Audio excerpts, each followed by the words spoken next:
I'm trying to get my head around this. So in England, speaking English is seen as divisive. Okay, let's watch this. Should council meetings only be conducted in English? It's time now for our head-to-head. Yeah, well, newly minted Reform councillors in Birmingham have sparked outrage by demanding that all council meetings be conducted in English. That's after an Islamic prayer from the Quran was read aloud during the city's annual mayor-making ceremony last week. Take a look. أعوذ بالله من الشيطان الرجيم. Well, and now Birmingham's group of 23 Reform councillors have written to newly appointed Lord Mayor Zakir Chowdhury about the decision to invite an imam to read the Arabic verse, claiming that while Birmingham is a diverse city made up of many faiths and backgrounds, official council business should remain inclusive and accessible to all residents, with all readings and proceedings delivered in English. Well, Nigel Farage's party said it was inappropriate for parts of the ceremony to be conducted in a language many residents do not understand. So that, well, led me to ask this. Is it controversial? Is it controversial? Okay. Is it controversial? What do you think? And should council meetings always be conducted in English? Well, going head-to-head on this now, our Reform UK councillor for Durham, parts of Durham at least, Darren Grimes, and political commentator Fahima Mohammed. Welcome to the show, both of you. Darren, I'll start with you because this is your party's calling for this in Birmingham. What do you think? Well, it's been put to me, Alex, that this is an incredibly divisive move. And I have to say divisive from whose perspective, right? Because the residents of Birmingham, right, who couldn't, very many of them, follow what's been said within that part of the Quran in their own town hall, they're being told effectively that they should just get used to it and move on and focus on other things. We're talking about an elected chamber in which local government business is transacted and could have wide ramifications for the public. So of course that should be transacted, that business ought to be transacted in the most transparent and accountable way possible, which is in the English language. Apparently, that makes me all kinds of controversial things, but they exist for one thing and one thing only. It's so that those who pay for us to be there can actually see what's been done in their name, Alex. Yeah, Fahima, what do you make of Darren's comments on that? I find that the same courtesy is normal for other faiths, you know, and objecting only when it's Islam is not inclusion. It's a selective outrage. I think Reform have picked the wrong fight here.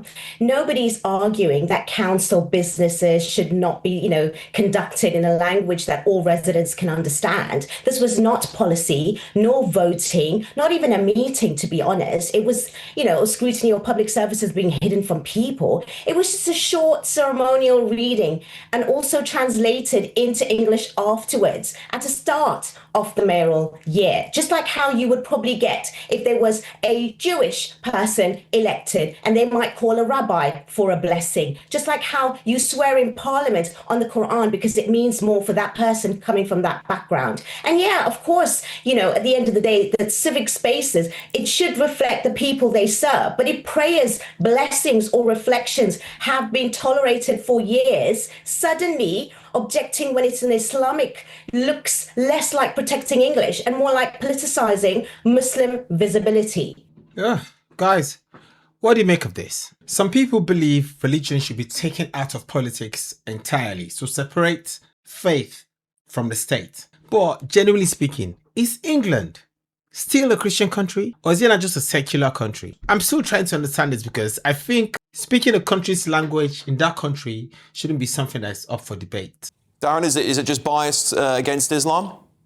The left, you know, they bang on about building bridges. Well, what could build bridges better than a shared language, right? A shared language is the bridge that actually works. And by the way, I don't think people in Parliament should be swearing on the Quran. I think actually we ought to, as far as our institutions are concerned, be incredibly proud and robust. In the same way, by the way, if I were to go to the Middle East and emigrate, that you would find that parts of the Middle East, and in fact, most the vast majority of the Middle East would be Why saying, are you listen, comparing? Grimesy, you can't We do are the Lord's democracy. Prayer. You can't say the Lord's Prayer in our No, but country, in our council chamber. it's not It just about that. wouldn't Do you not happen. understand? Do you not understand? It means more to me to swear on the Quran and be more sort of loyal to what I'm swearing on, because that's what I She's missing the point. She's missing the point of what he's trying to say. He's trying to say, if he's in a Middle Eastern country, can he say the Lord's Prayer? Can he pray to God through Jesus Christ? That kind of thing. That's what he's saying. believe in, not taken away. If it was the Bible, I'd be like, whatever. Do you understand that point? But you look at it differently. You look at it differently because it's coming from a Muslim and coming from that particular only faith. If it was a Jewish person, in a British government in which British government is being transacted, in which actually the very big decisions that will have massive impact on people. You should be swearing allegiance, one, to the British state, to actually the way in which we are doing things in this country, and also being able to actually be understood by the vast majority of the public who, guess what, speak English.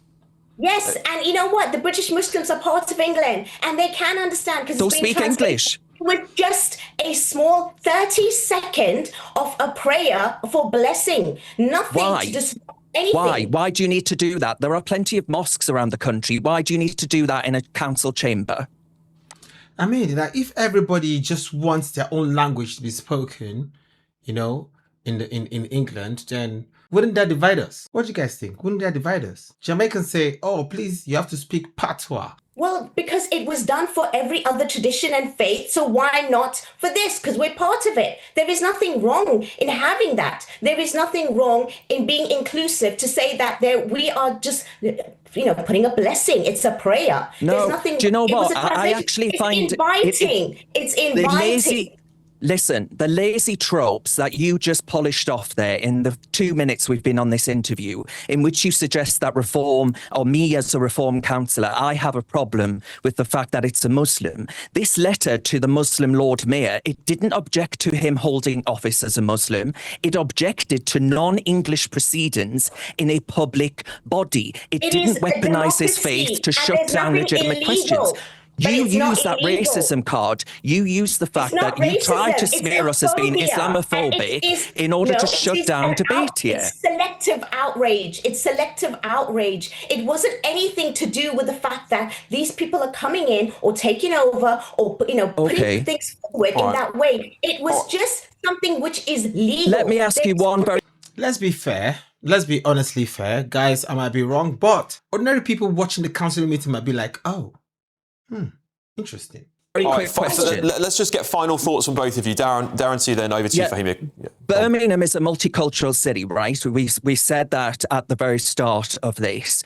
Ultimately, civic language matters more when you are living in a multicultural society. It only works, it only functions around a common framework, and our language is that framework. If you abandon it, you don't get harmony, you get parallel communities. You get parallel communities, and that's why people in Birmingham voted reform, Alex. Fahima, last thoughts to you. For stricter civic neutrality if they want, but legally and morally, they have to apply that equally to every religion and ceremonial tradition, not just Islam.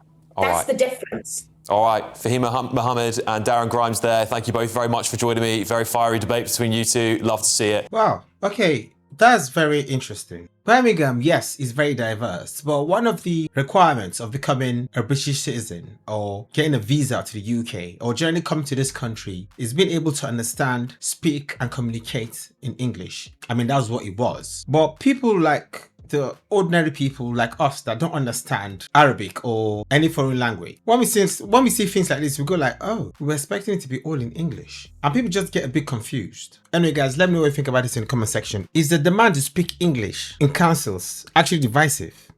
Let me know what you think about this.